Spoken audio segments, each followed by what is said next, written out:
EA Sports just recently revealed some of the things we can expect in the early updates for College Football 26, so let's talk about them in this video. And I'm also going to be talking about some other things that they maybe have not come out and said yet, but these are things that are also going to be patched pretty soon. Now, of course, like any game, there's going to be bugs, there's going to be things that need to be tweaked, especially when the game first drops. And with EA Sports especially, we know with their football games, they're going to drop a ton of updates throughout the year to not only add new content, which is good, but to fix some of the bugs that they may have missed, and also to tweak in-game balance based on how people are playing. So they did put out a post a couple of days ago, and it said, "We're here to share some info around some of the gameplay discussions we're seeing so far. This may not be every little thing, but stick with us. There's a lot of people playing the game right now." One of the first issues they mentioned was kicking field goals. It said that we had seen some players encounter a rare issue with being unable to kick a field goal. We have confirmed this rare issue only happens if your kicker is left-footed and if the kick was going to be blocked. We'll get this one addressed for you in a future title update.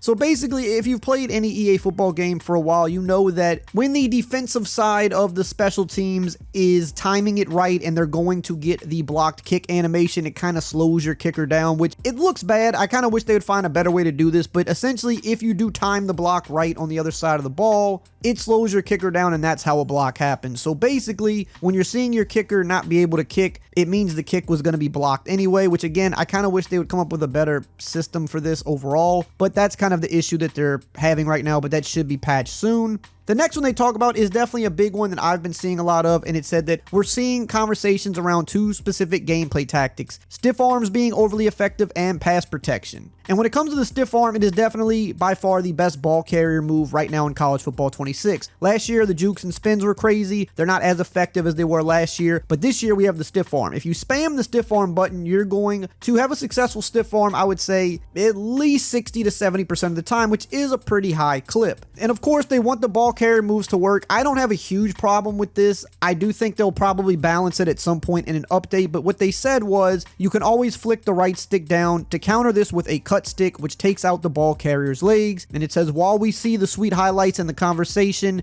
in the background we're gathering data, but there is a built-in counter to the stiff arm, so try that out for us.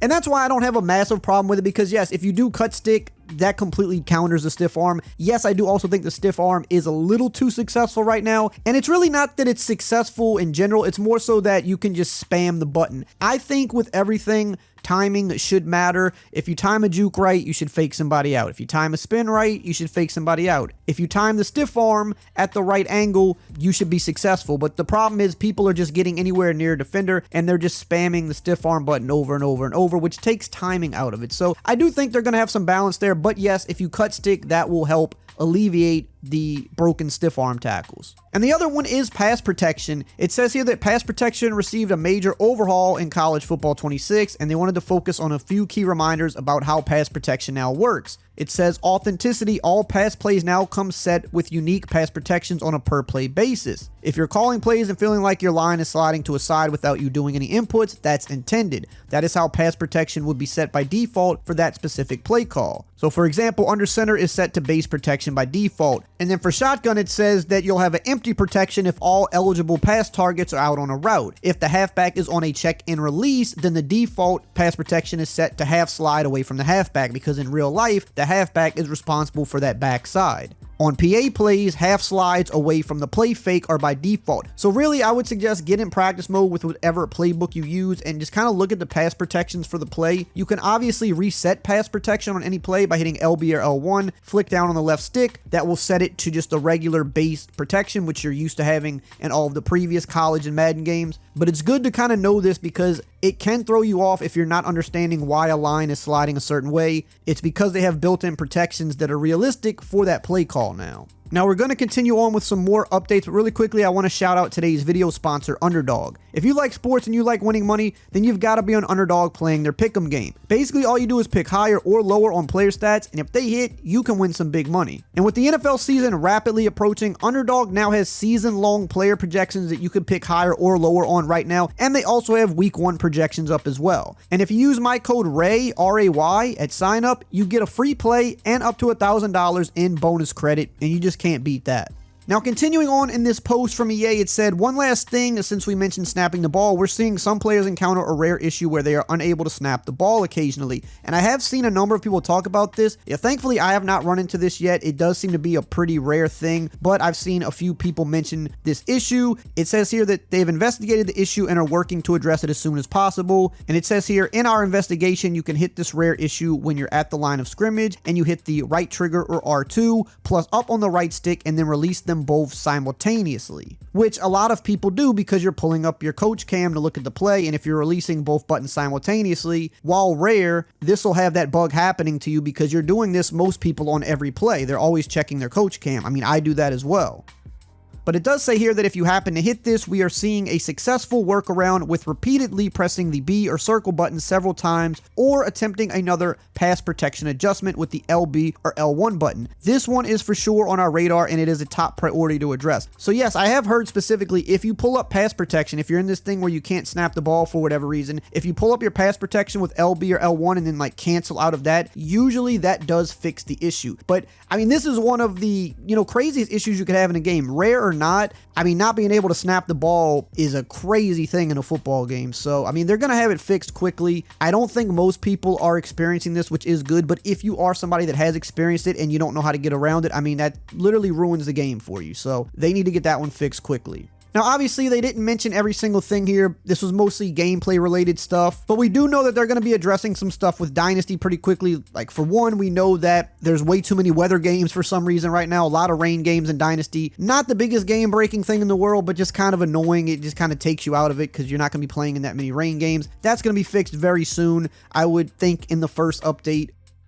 There's also an issue with changing player positions in Dynasty, which is a big issue because a lot of people want to change player positions. That's kind of the fun of Dynasty. Now, I will say that the skill cap issue with changing positions, some of these are intentional. They said that before the game came out that you're going to have some serious skill caps if you're trying to drastically change positions, because the problem is last year people were cheesing this. They were taking speedster wide receivers, converting them to halfbacks, and it was just a little bit overpowered. So there are supposed to be skill caps if changing to a completely different position. I think that is mostly working as intended. However, if you're changing within the same position, for example, changing a guy from left tackle to right tackle or left edge to right edge, you're not supposed to be seeing that happen in those situations. So that is something they're going to be addressing. I just wanted to put it out there that for the more serious examples, it is supposed to be that way.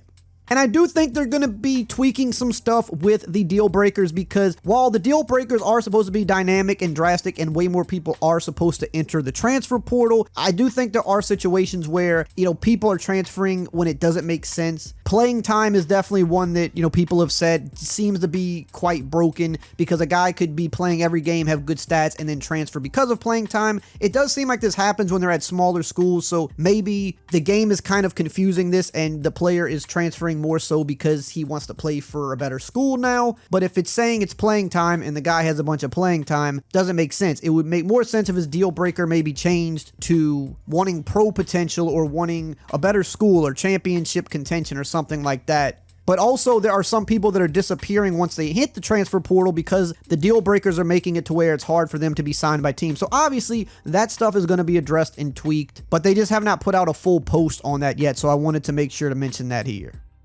Now, in terms of other things that will be coming in the early updates, I mean, if we go back to last year, we kind of know how they operate. We're definitely going to be getting a lot more uniforms added to the game because college teams unveil new uniforms all the time, and sometimes they want to unveil them before EA puts them in the game. So some of them they get in the game before the football season starts. Sometimes they have to wait till they're revealed on social media or until they wear them in a game, but we know we're going to be getting a lot of uniform updates to the game. I do think we'll be seeing some type of equipment updates because that typically happens every year as well. And obviously right now there's kind of a big push from people to put more equipment in the game. So we should be seeing something with that. Whether or not that's going to be the first update though, I don't know. That might be a later update, but we should be getting something in that realm. Usually every year they do add some type of equipment mid-season. So it's really not out of the ordinary, but curious to see if they're going to do maybe a little more of that this year, since there's been some pushback of the lack of some of the more updated equipment that's still missing from the game. But that's about all I've got for right now. Of course, I'll let you guys know more as we find out more. Now, in terms of gameplay, they did add some really crucial mechanics this year that really changed the way the game plays. And if you want to learn how to use those, make sure to check out this video right here on the screen.